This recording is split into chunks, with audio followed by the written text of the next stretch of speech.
కూటమి ప్రభుత్వాన్ని ఇరుకన పెట్టాలని చూస్తోన్న వైసీపీ ఆంధ్రప్రదేశ్లో ఢిల్లీ తరహాలో జన్జీ ఉద్యమానికి ప్లాన్ చేస్తోందా? మంత్రి నారా లోకేష్ లక్ష్యంగా ఉద్యమించాలని చూస్తోందా? కొన్నాళ్లుగా డిఎస్సీలో అక్రమాలు జరిగాయని ఆరోపిస్తున్న వైసీపీ ఈ అంశాన్ని అస్త్రంగా చేసుకోవాలని చూస్తోందా? ఢిల్లీ తరహాలో జన్జీ ఉద్యమానికి ఆంధ్రప్రదేశ్లో కూడా ప్లాన్ ఉందా? యువతను రెచ్చగొడితే రెచ్చిపోయే పరిస్థితులు ఉన్నాయా? అసలు వైసీపీ ఎందుకని జన్జీ ఉద్యమం రావాలని కోరుకుంటోంది? వైసీపీ ఎత్తుగడలకు కూటమి సర్కారు దగ్గర ఉన్న విరుగుడు మంత్రం ఏంటి? ఆంధ్రప్రదేశ్ రాజకీయాల్లో అసలేం జరుగుతోంది?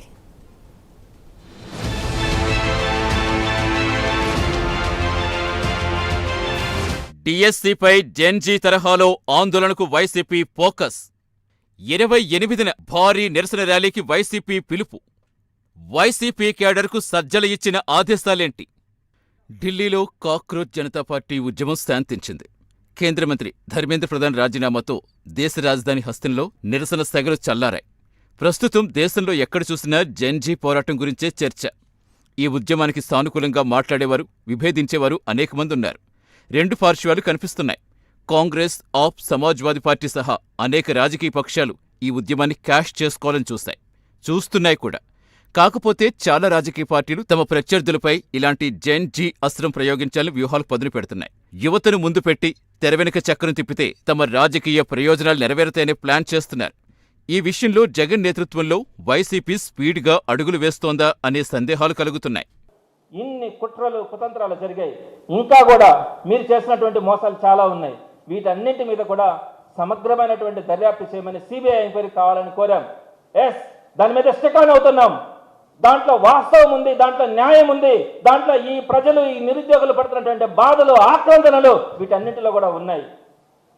కానీ దానితో పాటుగా మేము డిమాండ్ చేస్తా ఉన్నాం, మీరు కూడా ఏదైతే ఈరోజు సెంట్రల్ గవర్నమెంట్ ఒక డెసిషన్ తీసుకుని రాజీనామా చేయించిందో విద్యాశాఖ మంత్రి దగ్గర, ఇక్కడ ఆంధ్ర రాష్ట్రంలో కూడా ఇన్ని తప్పులు, ఇన్ని కుట్రలు, ఇన్ని కుతంత్రాలు జరిగినటువంటి దీనికి సంబంధించి మీరు స్వచ్ఛందంగా రాజీనామా చేయాల్సినటువంటి అవసరం ఉంటుంది. ఎప్పుడు చేస్తారో మీరు నిర్ణయం తీసుకోవాలి. మీరు ఇంకొక మంత్రి పదవి ఇచ్చుకోండి, ఇబ్బందిలే. విద్యాశాఖ మంత్రిగా రాజీనామా చేయాలా? ఢిల్లీలో సమస్య ఇలా ముగిసిందో లేదో, తాడేపల్లి వైసీపీ శిబిరం నుంచి వెంటనే కీలక ప్రకటన వచ్చింది. ఈ నెల 28న ఏపీ వ్యాప్తంగా డిఎస్సీపై జన్జీ తరహా ఆందోళనకు పిలుపునిచ్చింది.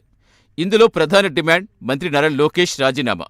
ఉద్యమం ఎలా ఉండాలి, ఏ విధంగా విద్యార్థులు, యువతను సమీకరించాలి, అజెండా ఏంటి, ఢిల్లీ తరహా జన్జీ పోరాటం ఉండాలంటే ఎలాంటి సన్నాహాలు చేసుకోవాలి అనే అంశాలపై పార్టీ నేతలకు YCP state coordinator Sajjala Ramakrishna Reddy దిశానిర్దేశం చేశారు కూడా. డిఎస్సీ బాధిత అభ్యర్థులుగా వైసీపీ ప్రొజెక్ట్ చేస్తున్న వారిని ఈ ఉద్యమంలో ముందుంచాలని చూస్తోంది. అలాగే తమ జన్జీ ఉద్యమంతో ప్రతి ఒక్కరిని ప్రభావితం చేసేలా సోషల్ మీడియాను వాడుకోవాలని స్పష్టం చేశారు సజ్జల. పార్టీ విద్యార్థి, యువజన విభాగాలతో ప్రత్యేకంగా టెలికాన్ఫరెన్స్ నిర్వహించారు ఆయన.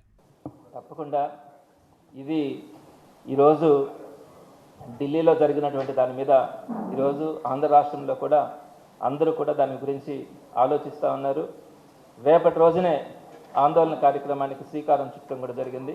రేపటి రోజున ఆంధ్ర రాష్ట్ర వ్యాప్తంగా అన్ని జిల్లాలలో కూడా ఈ దగా డిఎస్సీ మీద సమగ్రమైనటువంటి దర్యాప్తు జరపాలి, లోకేష్ రాజీనామా చేయాలన్న కార్యక్రమాన్ని రేపే రోడ్డు మీదకి వచ్చి రోడ్డు మీద కూర్చొని. వాస్తవానికి డిఎస్సీలో ఎలాంటి అక్రమాలు జరగలేదని కూటమి ప్రభుత్వం అధికారులు పదే పదే అనేక వివరణలిచ్చారు. ఎవరైతే బాధితులు అని వైసీపీ వెల్లడించిందో వారి డేటా కూడా బయటపెట్టి ఎందుకు ఉద్యోగం రాలేదో తెలిపారు.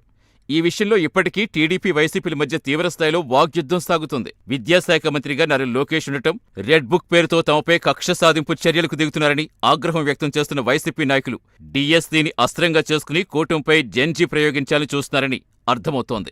డిఎస్సీ నియామకాల్లో స్పోర్ట్స్ కోటా కింద చెల్లుబాటు కాని సర్టిఫికెట్స్తో 400 పోస్టులు కేటాయించారనేది వైసీపీ ఆరోపణ. దీంతో పాటు 10,000 కోట్లకు పైగా పేరుకుపోయిన ఫీజు రియంబర్స్మెంట్ బకాయిలు విడుదల చేయలేదని, నిరుద్యోగులకు నెలకు 3,000 నిరుద్యోగ భృతి హామీ నెరవేర్చలేదంటూ అజెండా వైసీపీ ఫిక్స్ చేసింది. ఈ క్రమంలో చేపట్టే జన్జీ ఉద్యమంలో కేవలం వైసీపీ అనుబంధ విద్యార్థి, యువజన విభాగాలే కాకుండా తటస్థంగా ఉన్న విద్యార్థులను, ఇతర డిఎస్సీ అభ్యర్థులను, యువజన సంఘాలను కలుపుకు వెళ్లాలని చెప్పారు సజ్జల. సన్నాహాల్లో భాగంగా హాస్టళ్లు, కాలేజీల్లో గ్రూప్ మీటింగ్స్ ఆర్గనైజ్ చేయాలని సూచించారాయన.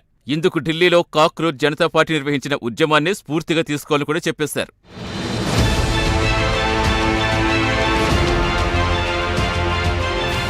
ఉద్యమం కేవలం పట్టణాలకే పరిమితం కాకుండా గ్రామీణ స్థాయికి విస్తరించేలా సోషల్ మీడియాను ఉపయోగించాలని క్లారిటీ ఇచ్చారు వైసీపీ పెద్దలు.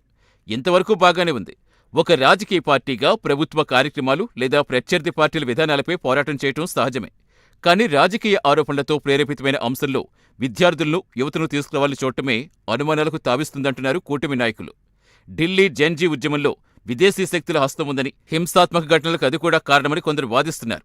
ఆ విధంగా ఏపీలో లా అండ్ ఆర్డర్కు విఘాతం కలిగించేలా ఉద్యమిస్తారా అనే ప్రశ్నలు సంధిస్తున్నారు అధికార పార్టీ నాయకులు.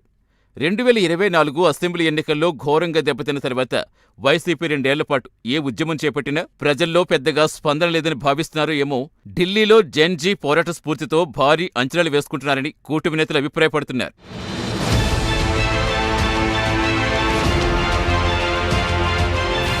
కూటమిని బలంగా ఢీకొట్టాలని వైసీపీ చేస్తున్న ప్రయత్నాలు ఫలించకపోవడంతో యువతను ముందు పెట్టాలని చూస్తున్నట్టుగా అనుమానిస్తున్నారు ప్రత్యర్థి పార్టీల నాయకులు. ఏపీలో కూటమి సర్కార్ బలంగా ఉంది. కూటమి సర్కార్ తీసుకుంటున్న నిర్ణయాలపై ప్రజల నుంచి వ్యతిరేకత లేకపోవడంతో ఏదో ఒక రకంగా యువతను రెచ్చగొట్టి లబ్ధి పొందాలని వైసీపీ చూస్తున్నట్టుగా టీడీపీ అనుమానిస్తోంది.